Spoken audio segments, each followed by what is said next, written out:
ಆಮೇಲೆ ಈ ಮಹಿಳೆಯರಿದಾರಲ್ಲ, ಇವ್ರಿಗೆ ಆರ್ಥಿಕವಾಗಿ ಶಕ್ತಿ ಬರಬೇಕು ಅನ್ನೋ ಕಾರಣಕ್ಕೋಸ್ಕರ ನಾವು ಎಲ್ಲ ಬಸ್ನಲ್ಲಿ ಫ್ರೀಯಾಗಿ ಓಡಾಡಿ ಅಂತ ಮಾಡೋದು. ಈ ವರ್ಷದಿಂದ ಬಸ್ನಲ್ಲಿ ಫ್ರೀಯಾಗಿ ಓಡಾಡಿ. ನನಗೆ ಧರ್ಮಸ್ಥಳದ ಹೆಗ್ಡೆಯವರು ಪತ್ರ ಬರೆದಿದ್ರು. ಏನಂತ ಪತ್ರ ಬರೆದಿದ್ದು ಅಂದರೆ, ಸಿದ್ದರಾಮಯ್ಯನವರೇ, ನೀವು ಬಸ್ನಲ್ಲಿ ಫ್ರೀಯಾಗಿ ಮಾಡಿರ್ತಕ್ಕಂಥದ್ದು ಒಳ್ಳೆ ಕಾರ್ಯಕ್ರಮ. ಇದರಿಂದ ನಮ್ಮ ದೇವಸ್ಥಾನಕ್ಕೆ ಬರ್ತಕ್ಕಂಥ ಭಕ್ತಾದಿಗಳ ಸಂಖ್ಯೆ ಜಾಸ್ತಿ ಆಗ್ಬಿಟ್ಟದೆ, ನಮ್ಮ ಆದಾಯನೂ ಕೂಡ ಜಾಸ್ತಿ ಆಗಿದೆ. ಈ ಶಕ್ತಿ ಯೋಜನೆ ಕಾರ್ಯಕ್ರಮ ಜಾರಿಗೆ ಮಾಡಿದ ಮೇಲೆ ನನಗೆ ನಮ್ಮ ಸರ್ಕಾರಕ್ಕೆ ಶಭಾಷ್ಗಿರಿಯನ್ನು ಹೇಳಿ, ಧನ್ಯವಾದಗಳನ್ನು ಹೇಳಿ ಧರ್ಮಸ್ಥಳದ ಹೆಗ್ಡೆಯವರು ಪತ್ರ ಬರೆದಿದ್ರು.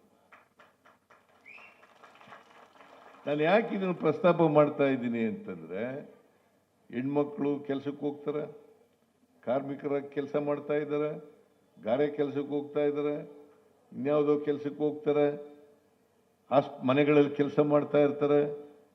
ಅದರಿಂದ ಅವ್ರು ಯಾರಿಗೂ ಕೂಡ ದುಡ್ಡು ಕೊಟ್ಟು ಬಸ್ನಲ್ಲಿ ಹೋಗ್ತಕ್ಕಂಥ ಶಕ್ತಿ ಎಲ್ರಿಗೂ ಇರಲ್ಲ.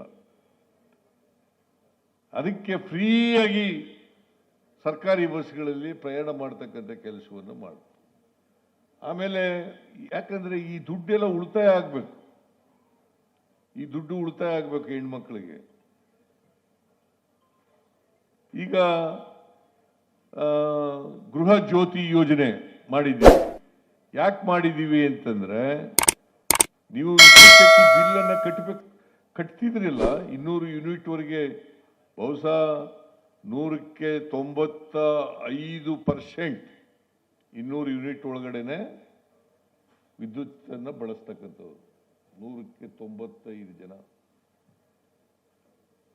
ಅವ್ರೆಲ್ರಿಗೂ ಕೂಡ ವಿದ್ಯುತ್ ಬಿಲ್ ಕಟ್ಟಬೇಕಾಗಿಲ್ಲ. ನೀವ್ಯಾರು ಕಟ್ತಾ ಇದ್ದೀರೇನಮ್ಮ?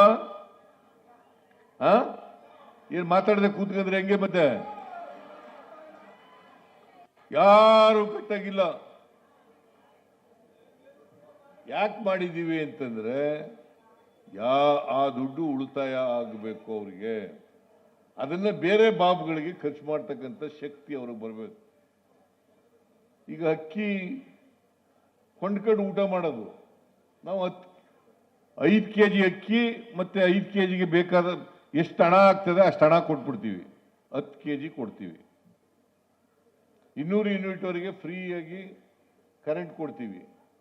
2,000 ರೂಪಾಯಿ ಗೃಹಲಕ್ಷ್ಮಿ ಯೋಜನೆಯಲ್ಲಿ 1,22,00,000 ಕುಟುಂಬಗಳಿಗೆ, ಆ ಕುಟುಂಬದ ಯಜಮಾನಿಯರಿಗೆ ತಿಂಗಳಿಗೆ 2,000 ರೂಪಾಯಿ ಕೊಡ್ತಾ ಇದ್ದೀವಿ.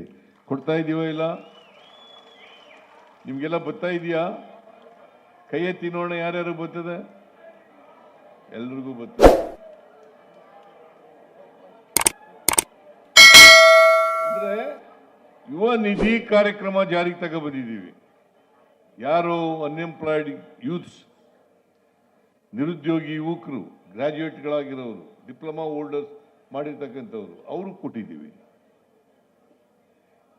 ಸುಮಾರು ಒಂದು ತಿಂಗಳಿಗೆ 40,000ರಿಂದ 50,000 ರೂಪಾಯಿಗಳನ್ನು ಒಂದು ಕುಟುಂಬಕ್ಕೆ ಕೊಡ್ತಾ ಇದ್ದೀವಿ.